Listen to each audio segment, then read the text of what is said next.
Parental discretion advised. Hey everyone, welcome back to What a Story. Today's guest, and I'm going to screw up her last name, Linda. What's your last name?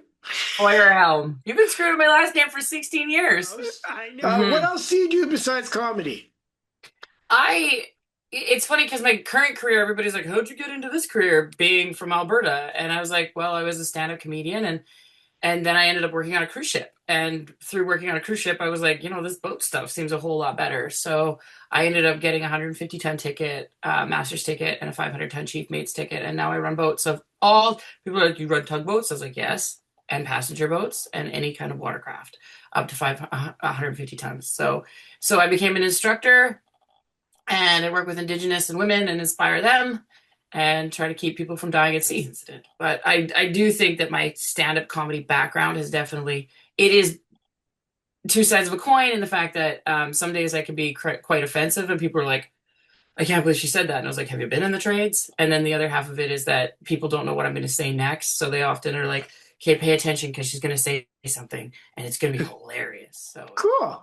All right. So, Linda, you have a story. What's your story? um, so my story, and I'll try to keep the regulations as much out of it as possible Yeah. because I don't, this isn't a bedtime story, Okay. although it does take place in a bed. There's something during COVID. What happened is we have these meetings, and they're industry based meetings where we all get together, industry influencers or stakeholders, instructors, as well as Transport Canada. And that's when I took a big interest in it because no matter what I was doing or where I was, I could sneak into a meeting and go back to work, right? I didn't have to take an entire week off work to go to Ottawa. And so I was working up here in northern BC. And that Thursday, I was going back because we worked a 14 and 7 schedule. I was going back. And so Friday morning, we were supposed to get up and we were supposed to debate small vessel regulations, which is near and dear to my heart because the community that I live in about 5 years ago, lost two members of our community when a small under tonnage vessel sunk. And that's what really turned the whole my whole career around. I was like, I realized that access to education is an issue. And anytime somebody gives me a platform, I end up talking about access to education. I've just finished 14 days of work. We're in a meeting. We're going to talk about all this stuff. And Transport Canada was actually looking to change the regulation on the heels of the sinking of this tugboat, and they weren't doing it for good reasons. They were actually going to allow people with 26 hours of classroom education the opportunity to run a 15-ton tugboat.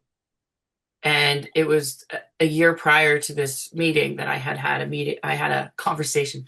I might have got a little tipsy a year before this and ended up, and I sent something into Transport Canada expecting that they were to, when was the last time you got an answer back from the government, right? So I was like, these Yeah. guys are never going to Yeah. read this. This is stupid. I'm not. Well, the head of Transport Canada called me a year prior to this meeting. And I was like, well, I think I'm going to have to go find another career. And I was like, yeah, well, I think this is the way. And he says, you just need to study more and you need to figure this out. And that's what needs to happen. And so I took that information from the year prior to what they were doing on this day in this course. And I was like, a year ago, you told me that we needed more time in order to study this. And now you're turning around and you're telling us that 26 hours of classroom education is enough for somebody to run a 15-ton tugboat, which is the same size of the one that just sunk. And the guy that was running that tugboat had 40 years of experience. Do you think this is a really good idea? And so I didn't know what happened after it. I closed my laptop, I rolled out of bed, and then I went about my day and I went about my teaching career. And a year later, I was asked to help with some course development on this exact course that they were looking at changing. And I said, you really have to make sure that you got girding in there. You really have to make sure that you have all this stuff about tugboats because they're going to let these guys run tugboats. And my colleague was like, Linda, there's nothing in here about running tugboats. And I'm like, I'm telling you, I was not physically in Ottawa, but I was in the meeting and they're going to change this law because why would you listen to little old me? So I went back Mhm. and I looked at the syllabus, and sure enough, it wasn't there. And I was like, it's not there. And I was like, oh my god, like nobody sent you a memo when you changed the law in Ottawa, right? Yeah. And it wasn't until this March that I was like, yeah, I did that. And then I remembered where I was when I had that argument with the head of Transport Canada, and I was like, I was naked in my bed. I work in a very male dominant misogynistic industry where, women don't belong on tugboats. Women don't. I was like, honey, I don't know if you've ever been to Ottawa. Have you ever changed the law in Ottawa while lying naked in your bed? Hold my beer. I'll drive the boat. I love having a pants optional career. Yes. You And so know? you fought the Yeah. law and won with a bare ass. Yeah. Well, and it's because of what I do as a consultant, I often work third party. So, like, say you had a company and you're fighting with Transport Canada, you Yeah. call me in as a pit bull, and I look at the regs and I look at what's going on, and I try to explain to Transport Canada why you can't take this guy's boat away or why you can't do this and blah blah blah. And so I kind of party, but I'm a mediator.